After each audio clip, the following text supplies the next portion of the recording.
Hello વિદ્યાર્થી મિત્રો, welcome to fourth sem electromagnetic field સબ્જેક્ટની અંદર જે આજે આપણે પર ટોપિક કરવાનું છે એ છે એનર્જી એન્ડ પોટેન્શિયલ. જે આપણે સેકન્ડ ચેપ્ટર છે ઇલેક્ટ્રોસ્ટેટિક ફિલ્ડ એનો જ સબ ટોપિક છે. તો એ આજે આપણે કન્ટિન્યુ કરીશું. તો એમાં જે થિયરી પૂછાતી છે એ આપણે ડિસ્કસ કરવાની છે. તો આગળના ટોપિકમાં આપણે મોસ્ટ ઓફલી થિયરી જે ભણી ગયા છે. તો આજે આપણે જે ટોપિક રિફર કરવાનું છે એનર્જી એન્ડ પોટેન્શિયલ. તો એનર્જી તમને યુઝ્યુઅલી ખબર જ હોતી હોય છે કે એનર્જી અને પોટેન્શિયલ કોને કહેવાય છે. આ ટર્મથી તો તમે સારી રીતે પરિચિત હશે. તો હવે આપણે ઇલેક્ટ્રિક ફિલ્ડ છે કે ઇલેક્ટ્રોસ્ટેટિક ફિલ્ડ છે એને related energy and potential terms જોઈએ ને એના રિલેટેડ જે થિયરી પૂછાતી છે એક્ઝામમાં ઘણી વખત એ આપણે જોઈએ. તો ફર્સ્ટ એનો ક્વેશ્ચન કઈ રીતે પૂછાઈ શકે, explain concept of electric potential. કે કોન્સેપ્ટ છે ઇલેક્ટ્રિક પોટેન્શિયલ એને તમે સમજાવો. તો એ જોઈએ તો work done by an external source in moving a charge Q from one point to another an electric field. તો પહેલાં ત્યાં વર્કડન એ લોકોએ વ્યાખ્યા આપી કે વર્કડન કોને કહેવાય, તો બાય એક્સટર્નલ સોર્સ કે આપણે કોઈક એક્સટર્નલ સોર્સ આપતા છે. તો મૂવિંગ કે આ ચાર્જ છે moving from one point to another. તો આ જે જગ્યા એની ચેન્જ થઈ ને એક્સટર્નલ એના પર કોઈક સોર્સ આપણે આપ્યો તો એના વચ્ચે જે મુવમેન્ટ થઈ તો એને જ એ લોકોએ શું કીધું કે વર્ક ડન કીધું. તો વર્ક ડન તમને ખબર પડી કે જ્યારે પણ કોઈ એલિમેન્ટ હોય એના પર એક્સટર્નલ સોર્સથી એપ્લાય કરવામાં આવે અને પછી જે ચાર્જ છે એ એક જગ્યાએથી બીજી જગ્યાએ જો મૂવ થાય તો એને ઇલેક્ટ્રિક ફિલ્ડ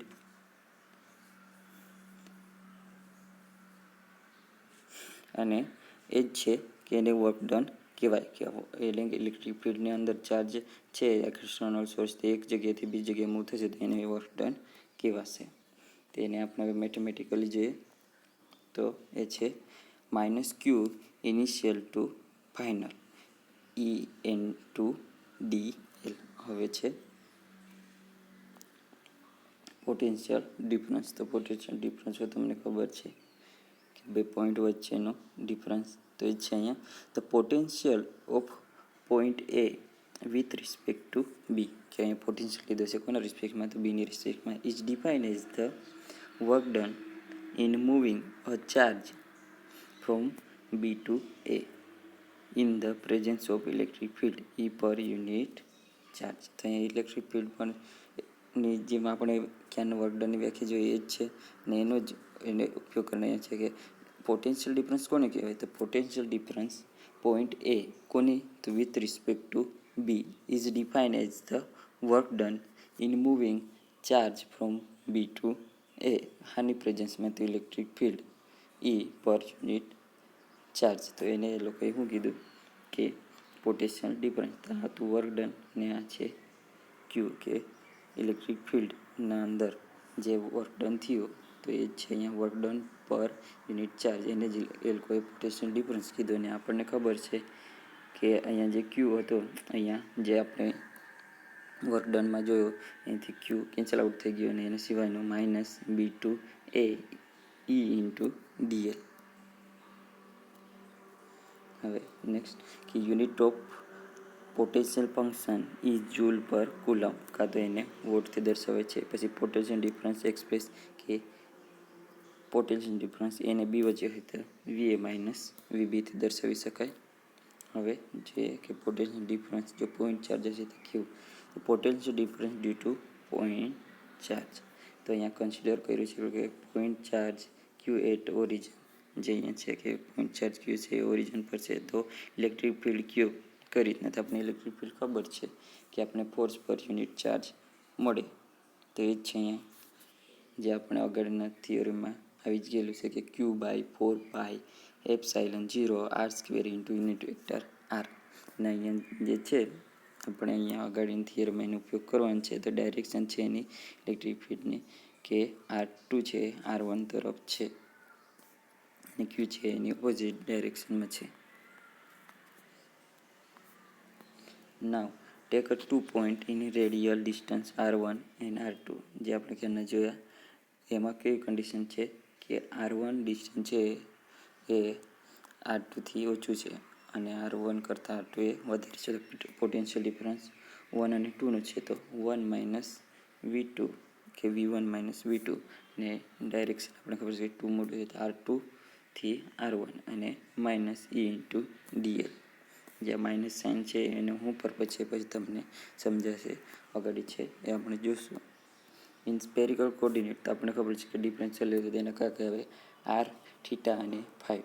તો એના માટે dr into AR R d theta into A theta અને R sine theta d phi into A phi.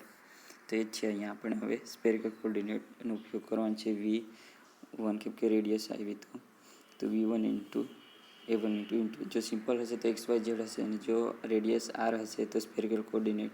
એટલે જ તમને હું ઘણીવાર કહેતો હતો કે જો ફર્સ્ટ ચેપ્ટર તમને ખબર હશે તો આગળની થિયરી સારી રીતના સમજાય છે. તો હવે એ બધું આવે છે તો થિયરીઓ કરો તો ફર્સ્ટ ચેપ્ટરને પહેલાં સારી રીતે સમજો.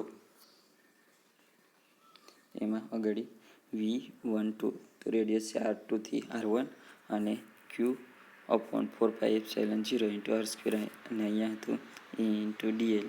તો અહીંયા ઇલેક્ટ્રિક ફિલ્ડ ઇન્ટેન્સિટી આપણે લખી લીધી અને DL છે તો અહીંથી આપણને DL મૂકવાની છે તે મૂકી દઈએ કે dr AR R d theta into A theta અને R sine theta d phi into. તો અહીંયા તમને થશે કે આગળ પાછળના પદ છે કેમ કે અહીંયા જે આપણે લિમિટ આપી છે આ ઇન ટર્મ્સ ઓફ આર જ આપી છે આપણે જોઈ શકીએ છીએ બીજા નથી. તો આ છે એ 0 થઈ જશે. તો એને સિવાયનું સિમ્પલી વૈધું આપણને કે જે dr છે તો એનો આપણે ઇન્ટિગ્રલ જોઈશું R1 ટુ R1 તો આનું તો R થઈ જશે અને એની લિમિટ આપી દઈશું આપણે R2થી R1. અહીંયા છે dr નું R પણ અહીંયા આપણે કઈ રીતના અને બીજું છે એની જોડે 1/r². તો એ R² આપણને કઈ રીતના મળશે એ જોઈશું આપણે હવે. ઇન્ટિગ્રલ R2થી R1 તો જે R રહ્યો એ ઉપર આવશે તો -R2 થશે. તો એનું આપણે ઇન્ટિગ્રલ કઈ રીતના મળશે -R2 + 1 તો એ જ છે -2 + 1 તો આપણને સિમ્પલી મળશે -1 અને અહીંયા પણ -1 તો જેથી 1/(-r)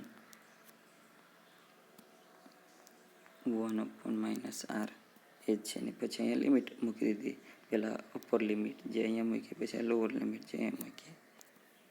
બીજા ટર્મ્સ તો છે જ અહીંયા માઇનસ છે અને તો એ પ્લસ કરી દેશે તો V પોટેન્શિયલ ડિફરન્સ V12 બરાબર Q/4πε1/r1 -1/r2.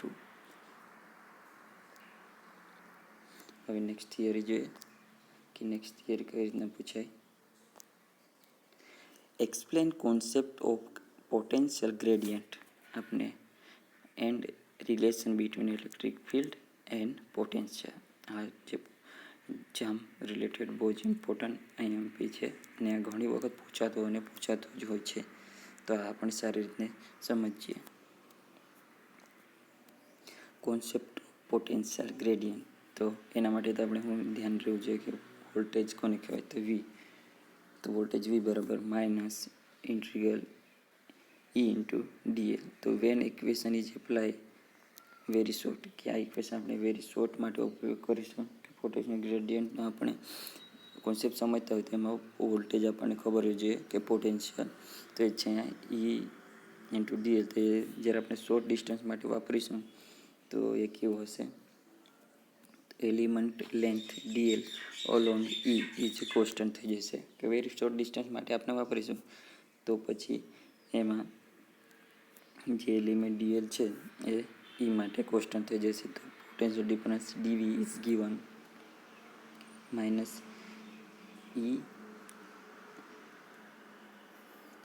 ઇન્ટુ DL બરાબર E DL cos θ. કેમ કે E DL cos θ આના પરથી આવ્યું તો આ વચ્ચે ડોટ પ્રોડક્ટ છે ને ડોટ પ્રોડક્ટ હોય તો E ઇન્ટુ DL cos θ થશે અને એમના વચ્ચેનો એંગલ θ છે તો એ જ છે ને એના પરથી પછી આ ડીવી છે એના નીચે ડીએલને લાવી દીધા તો ડીવી માઇનસ એ dV upon dl minus E cos theta આ બે વૈદાએ અહીંયા. હવે if dl placed opposite direction E, કે જે ડીએલ છે એ પ્લેસ કરવામાં આવે ઓપોઝિટ ડાયરેક્શન એની, તો ડીવી અપોન ડીએલ માઇનસ કોસ 9 જે 0 હતો એને ઓપોઝિટ એટલું 180, તો આપણે થીટા કેટલા રાખી દઈશું 180, તો આપણને પ્લસ ઈ મળશે કે જે મેક્સિમમ છે. તો એના માટેની કન્ડિશન કઈ થઈ ગઈ, તો maximum value of dV upon dL hence, તો એ મેક્સિમમ મળે તો ક્યારે, કે જ્યારે એ ઓપોઝિટ ડાયરેક્શનમાં ડીએલ ઈની ઓપોઝિટ ડાયરેક્શનમાં છે. તો તેના પરથી હવે સ્ટેટમેન્ટ આપણે કઈ જગ્યાએ તો this is so that the magnitude of electric field intensity E is given maximum value of the rate of change of potential with the distance. આપણે જોયું કે ડીવી ભાગ્યા ડીએલ છે અને ઈ, તો આ ઈ મેક્સિમમ ક્યારે મળે, કે જે રેટ ઓફ ચેન્જ છે ડીવીને એ ડીએલના પ્રમાણે ચેન્જ થતો છે તો આપણને મળે. એના પછી second one, the maximum value obtain when direction of distance increment, કે જે ડીએલ હતી increment is opposite direction of E, કે એકબીજાની ઓપોઝિટ ડાયરેક્શનમાં હોય તો એ જ છે અધર વર્ડ કે direction is opposite the direction in which potential increase most rapidly. જ્યારે ઈ અને ડીએલ છે જે એકબીજાની ઓપોઝિટ ડાયરેક્શનમાં છે તો એની વેલ્યુ મેક્સિમમ મળે. હવે તો let A in the unit vector toward the increasing value of potential, કે આ એ શું છે કે ઇન્ક્રીઝિંગ પોટેન્શિયલ થતો છે એનો યુનિટ વેક્ટર છે. તો ઈ બરોબર માઇનસ ડીવી ભાગ્યા DL maximum into N. So dV upon DL max occurs when dL is the direction of N. તો એના પરથી હું શીખવાયું કે જે ઇન્ક્રીમેન્ટ વેલ્યુ છે એ unit vector in terms of જોઈએ તો નોર્મલ યુનિટ વેક્ટરના ટર્મમાં છે, તો ડીવી ભાગ્યા DL maximum direction of E. So dV upon DL max તો is equal to dV upon dl N. તો એના પરથી આપણે લખી શકીએ કે minus dV upon dN. Simple કે ડીએલ છે એ કોની ડાયરેક્શનમાં થઈ જાય એ, તો એલની જગ્યાએ આપણે લખવાનું એન, તો એ જ અહીંયા છે ડીવી અપોન ડીએલ મેક્સ બરાબર ડીવી અપોન ડીએન, તો એના બરાબર ઈ બરાબર minus dV upon dL unit vector N. Gradient. The gradient of scale field phi defined as the grade of f. Gradient. તો ગ્રેડ phi બરાબર D phi upon dn upon n, જે આપણને dv upon an into n બરાબર એના same મળ્યું છે. તો so express in terms as a gradient. તો ઈ બરાબર ગ્રેડ વી. તો રિલેશનશિપ જોઈએ આપણને જોવાનું છે જ relationship electric field and potential. So we formation X Y Z, તો વી હેવ છે ડીવી બરાબર del dV upon D X into D X લખી શકાય, ડી ડેલ વી ભાગ્યા dy D del Y into D Y plus dV dZ into dZ. તો અને પછી late electric field છે તો એક્સ વાય ઝેડની ડાયરેક્શનમાં, તો એક્સની ડાયરેક્શનમાં કોઈક હશે અને એનું યુનિટ વેક્ટર વાયની ડાયરેક્શનમાં હશે એનું યુનિટ વેક્ટર અને ઝેડની ડાયરેક્શનમાં કોઈક હશે એ ડિફરન્શિયલ લે. તો કાર્ટેશિયન કોઓર્ડિનેટ માટે આપણે ખબર છે કે dx A X, dy dy A Z, dz A Z. So dV minus El into dl બરોબર minus Ex dx minus Ey dy minus Ez dz. Equation number 4. આપણે મેથમેટિકલી ખબર જ છે કે જો ડીવી લખતા હોય તો આવી રીતના લખી શકીએ કે એને આવી રીતના સ્પેસિફાઈ કરી શકાય. એની હાથ ઇલેક્ટ્રિક ફિલ્ડ એક્સ ઝેડના ટર્મમાં છે ને આ છે કાર્ટેશિયનની ડિફરન્શિયલ લેન્થ. તો હવે ઇક્વેશન નંબર 4 આવ્યું અને ઇક્વેશન નંબર 2 એને આપણે મેચિંગ કરીએ તો આપણને મળે કે જે ડીએક્સ છે એ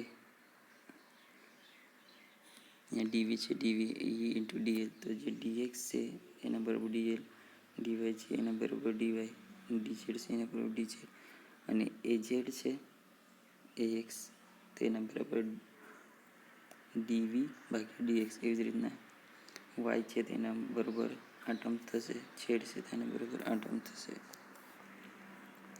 તો આ વેલ્યુ છે આપણે હવે પુટઅપ કરીએ એમાં કે એક્સને, તો આની જગ્યાએ મૂકીએ તો માઇનસ આપણે કોમન કરી લેતો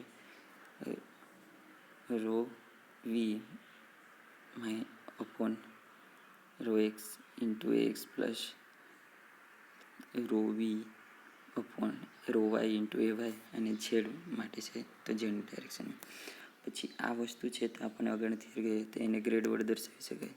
તો એ તો ગ્રેડ વી બરાબર રો વી રો એક્સ ટુ એક્સ ને રો વી એ રો વાય ઇન્ટુ એ વાય અને ઝેડ માટે તો ગ્રેડ એફ. તો એના પરથી કન્સિડર આપણે અહીંયા કે ડેલ ઓપરેટર,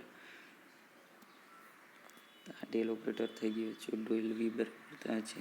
તો ઇક્વેશન નંબર આપણને એમાં ઈ બાર બરોબર માઇનસ ડેલ વી મળે. એ જ છે ઇલેક્ટ્રિક ફિલ્ડ અને પોટેન્શિયલ ડિફરન્સ એમના વચ્ચેનું રિલેશન. તો વિદ્યાર્થી મિત્રો નેક્સ્ટ લેક્ચરમાં આપણે આગળની થિયરી કન્ટિન્યુ કરશું.